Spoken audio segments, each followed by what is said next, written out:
మీ తాకట్టు బంగారాన్ని విడిపించిన 30 నిమిషాల్లో క్యాష్ ఇవ్వబడును. కొమ్మూరి గోల్డ్. శ్రీమాత్రి నమః.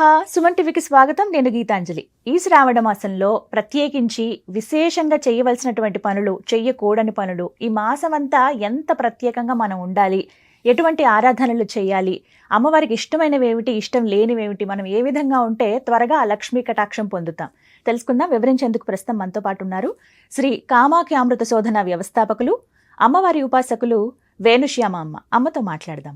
అమ్మ నమస్కారం. ఎలా ఉన్నారమ్మా? బాగుంది అమ్మ, శ్రావణ మాసం ప్రత్యేకించి వరలక్ష్మి వ్రతాన్ని ఆచరించే వాళ్ళు, ఈ 4 శుక్రవారాలు చేసేవాళ్ళు ఖచ్చితంగా ఆచరించవలసిన పనులేంటి, ఈ మాసంలో ముఖ్యంగా గుర్తుపెట్టుకోవాల్సినవి? ఖచ్చితంగా పొద్దున్నే లేవడం, సూర్యోదయానికి ముందు లేచిన తర్వాతను చక్కగా, అంటే ఏంటంటే అశుభ్రంగా కాకుండా శుభ్రంగా, అంటే ఒక దీపం పెట్టడం, బద్ధకం కొంచెం తగ్గించుకోవడం, అంటే విడిచిపెడితే చాలా మంచిది. అంటే ఒక నెలలో విడిచిపెట్టడం అంటే కుదరదు కాబట్టి విడిచిపెట్టడం. దానితో అన్నిటికంటే ఏంటి అంటే కండిషన్స్, లిమిటేషన్స్ పెట్టుకోకూడదు. అంటే ఇలా ఉంటేనే నేను చేయగలను, ఇలా లేకపోతే చేయలేను అని కాకుండా మనకున్న పరిస్థితులకు అనుకూలంగా మనం ఎంత చేయగలిగితే అంత, ఇంకోళ్ళని ఇబ్బంది పెట్టకుండా. ఎందుకంటే ఈ సృష్టి అంతా దేవుడే, అంతేగా, దేవుడే అయినప్పుడు ప్రతి దాంట్లోనూ దేవుణ్ణి చూసినప్పుడు ఇంకో అంటే దేన్ని ఇబ్బంది పెట్టకూడదు. పైగా ఇక్కడ లక్ష్మి అంటే ఏంటంటే ద్వంద్వం, అంటే నేను అంటేనే భక్తులు, మిగతా ఈ సృష్టిలో నాకు కనిపించే ప్రతి ఒక్కటి కూడా దేవత యొక్క స్వరూపమే. అది చూడటమే మనకి లక్ష్మి నేర్పిస్తుంది. ఇక్కడ వచ్చేసరికి హృదయం అనేది వికసించాలి. అందుకే రాజ్యలక్ష్మి కోసనాథ చతురంగ బలేశ్వరి. అంటే మనలో ఉన్న ఏవైతే చతురంగములు అవేమిటి చూడండి, మన మనస్సు, బుద్ధి, చిత్తం, అహంకారం, ఇవి ఎప్పుడు మన మాట వినవు. మన మాట వినవు, కానీ ఆ రాజ్యలక్ష్మి కనుక అనుగ్రహిస్తే, కోసనాథ అంటే ఈ మొత్తం దీనంతటికి ఏదైతే కోశాగారం అంటే ట్రెజర్ అంటారు చూసారా, అది ఏదైతే ఉందో అదేంటి మన హార్ట్. ఆ హార్ట్ లో ఎవరు ఉంటారు అంటే లక్ష్మి ఉంటుంది. ఆ లక్ష్మి ఏం చేస్తుంది? సామ్రాజ్యదాయిని సత్యసంధా సాగర మేఖల, అంటే ఈ సామ్రాజ్యాన్ని విస్తరింప చేసుకోవడం, అంటే నన్ను నేను వ్యాపింప చేసుకోవడం ఎవరు నేర్పిస్తారు అంటే సాగర మేఖల. సాగర మేఖల అంటే ఏంటి? నాలో ఉన్న ఎమోషనల్ ఇంబ్యాలెన్స్ ఏదైతే ఉందో దాన్ని నేను బ్యాలెన్స్ కనుక చేసుకోగలిగితే నన్ను నేను ఏం చేయగలుగుతాను? వ్యాపింప చేసుకోగలుగుతాం. అదే నేమ్ అండ్ ఫేమ్ అంటే కదా. అది ఎప్పుడు వస్తుంది అంటే దీక్షిత దైత్య సమని సర్వలోకవ శంకరి.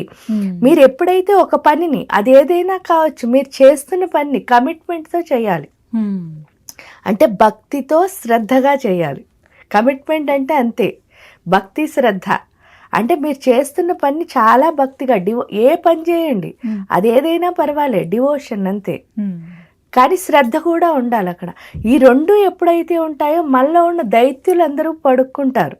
అంటే మనలో ఉన్న రాక్షసులు, మన బద్ధకాలు, మన భయాలు, మన లిమిటేషన్లు, మన అహంకారాలు, మన ఏడుపులు అన్నీ ఎప్పుడైతే వాళ్ళందరూ పడుకున్నారో అప్పుడు ఏమవుతుంది? దీక్షిత దైత్య సమని సర్వలోకవ శంకరి సర్వార్థదాత్రి సావిత్రి సచ్చిదానంద రూపిణి. అంటే ప్రతి అర్థము మీరు ఏది కోరుకుంటే ఆ సంకల్పం అంతా ఫుల్ఫిల్ చేసేస్తుంది. చేయడమే కాకుండా మీకు ఏమిస్తుంది? ఆనందము. ఎందుకు ఆనందం ఇస్తుందో ఒకసారి చూడండి. విష్ణుమూర్తి ఉండే గర్భగుడిని ఏమంటున్నారు? ఆనంద నిలయం అంటున్నారు. ఆ ఆనంద నిలయంలో ఎవరున్నారు? విష్ణువుతో పాటు శ్రీదేవి, భూదేవి. అంటే రక్షణ పోషణ శక్తి. ఈ భూమి మీద నేను ఉంచాలంటే నాకు రక్షించే శక్తి ఎవరు అంటే భూమాతే. నన్ను ఎవరు పోషిస్తున్నారు అంటే శ్రీదేవి. అంటే విష్ణుమూర్తి ఆనందాన్ని ఇస్తూ మనకి ఏమి ఇస్తున్నాడు అంటే రక్షణ పోషణ శక్తిని ఇస్తున్నాడు హృదయంలో ఉండి. కాబట్టి ఆవిడ్ని కొలిస్తే ఏమొస్తుంది అని అంటే ఆ రక్షణ పోషణ అది రాలి అంటే ఏం లేదు, కొంచెం హార్ట్ని ప్యూర్ చేసుకోవాలన్నమాట. ఎందుకు ఈ హార్ట్ శుద్ధి చేసుకోవాలి. శుద్ధి చేసుకోవాలన్నా మళ్ళీ ఎవరు హెల్ప్ చేయాలంటే వాళ్ళే చేయాలి కదా. అందుకని నేను పాటించాల్సింది ఏంటి, పాటించకూడదు ఏంటి అంటే, మీరు మిగతావన్నీ పాటించినా పాటించకపోయినా హృదయాన్ని మాత్రం శుద్ధి చేసుకోవడం ఇంపార్టెంట్. అది చేసుకుంటేనే మీరు ఆ లక్ష్మికి దగ్గర అవ్వగలుగుతారు. లేకపోతే ఎందుకు అంటే మీకు ఒకటే చెప్తా, ఒక పెద్ద బ్రాహ్మణుడు ఉండేవారట. ఆ బ్రాహ్మణుడు ఉంటే వాళ్ళ ఇంట్లో ఎప్పుడు కడకళ్ళాడుతూ ఐశ్వర్యం ఉండేది, జ్ఞానం ఉండేది, ఇంటికి అందరూ వచ్చిపోతూ ఉండేవారు. ఇంట్లో ఉన్న అందరూ కలిసిమెలిసి ఆనందంగా ఒక్క దెబ్బలాట కూడా లేకుండా నలుగురు కోడళ్ళు, నలుగురు కొడుకులు, భార్య, భర్త, మనవలు అందరూ అసలు ఏ గొడవ లేకుండా హ్యాపీగా ఉండేవారుగా. హ్యాపీగా ఉంటే ఒక రోజు ఏమైందిట, లక్ష్మీదేవి వచ్చి ఆ పండితుడికి చెప్పిందిట, నువ్వు చాలా గొప్ప జ్ఞానివిరా, అందుకని చెప్పేసి నీకు ఒక విషయం చెప్పాలనుకుంటున్నాను. నీ కర్మ ప్రకారం ఈ రోజు నుంచి నేను ఇక్కడి నుంచి వెళ్ళిపోవాలి. నేను ఎప్పుడైతే వెళ్ళిపోతానో అలక్ష్మి వస్తుంది. అప్పుడు నీ ఇల్లు ఇప్పుడు ఎంత ప్రశాంతంగా ఉందో అవన్నీ నాతో పాటు వచ్చేస్తాయి అని చెప్పి నేను నీకు చెప్పి వెళ్ళాలని వచ్చాను, ఎందుకంటే నువ్వంత గొప్ప జ్ఞానివి అని చెప్పిందిట. చెప్తే ఆయన, అమ్మ నువ్వు మామూలుగా మనమైతే ఏమిటి, లక్ష్మమ్మ నువ్వు వెళ్ళకు అని చెప్పేసి ఏడుపులు పెడబొబ్బలు ఉంటాయి. కానీ ఆయన గొప్ప జ్ఞాని కదా పండితుడు. ఆయన ఏం చెప్పాట అంటే ఒకటి చెప్పాట, అమ్మ నాకు ఒక వరం ఇవ్వి. ఆ వరం ఏమిటి అని అంటే అదే వరలక్ష్మి అంటే.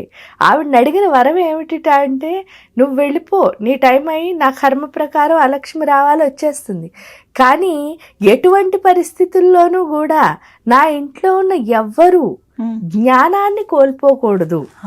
అదొక్కటే అడిగేట ఆయన.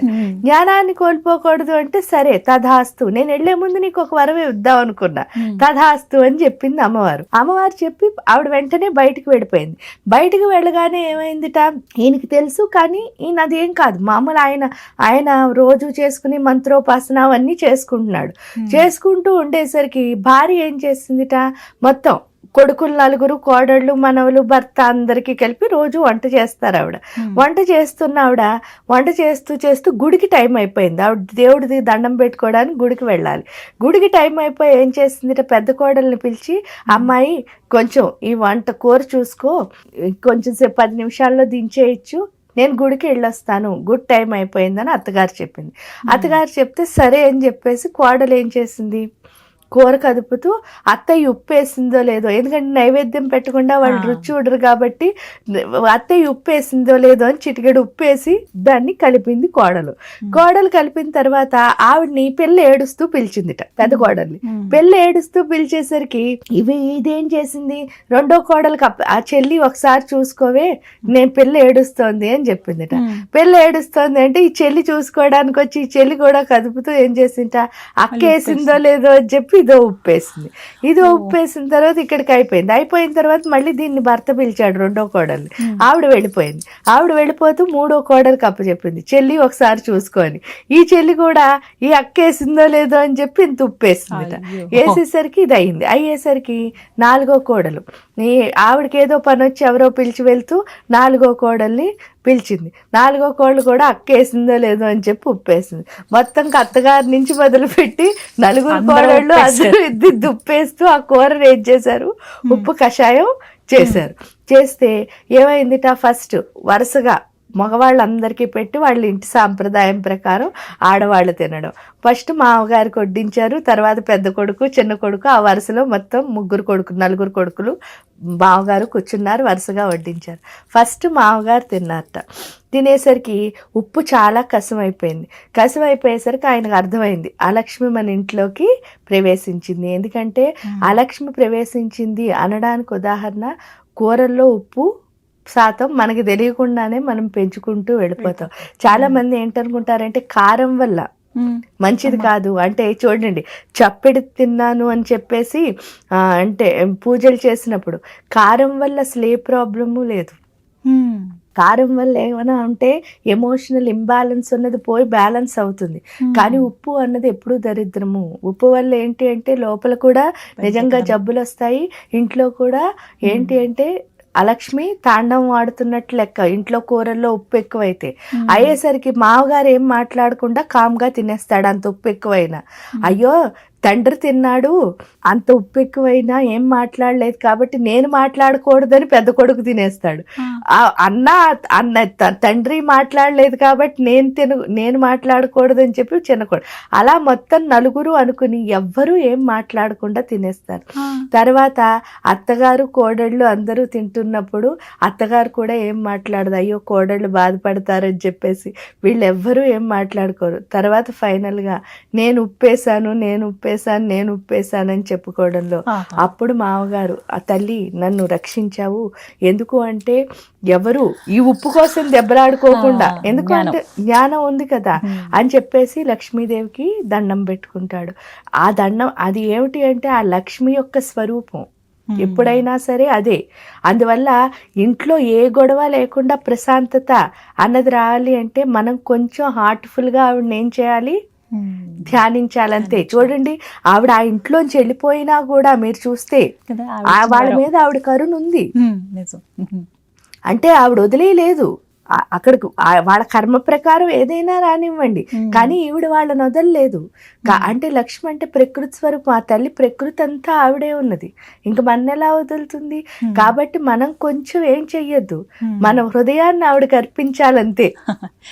ఆ పని ఒక్కటి చేయగలిగితే ఆవిడ వరాలు అలా ఇస్తూనే ఉంటుంది వరలక్ష్మి మాత. ఇప్పటి నుంచి అలవాటు చేసుకుంటే అంటే లక్ష్మి ఎప్పుడూ అవసరమే, అందరికీ అవసరమే. కాబట్టి మీరు చెప్పిన విధానంలో చాలా చక్కగా చెప్పారు. ఈ కథ ద్వారా తెలుసుకోవాలి అందరూ జ్ఞానం ఎంత ముఖ్యమో, అమ్మ అనుగ్రహం ఎంత అవసరమో కుటుంబం పైన అని చెప్పి చాలా చక్కగా వివరించారు. ధన్యవాదాలమ్మా.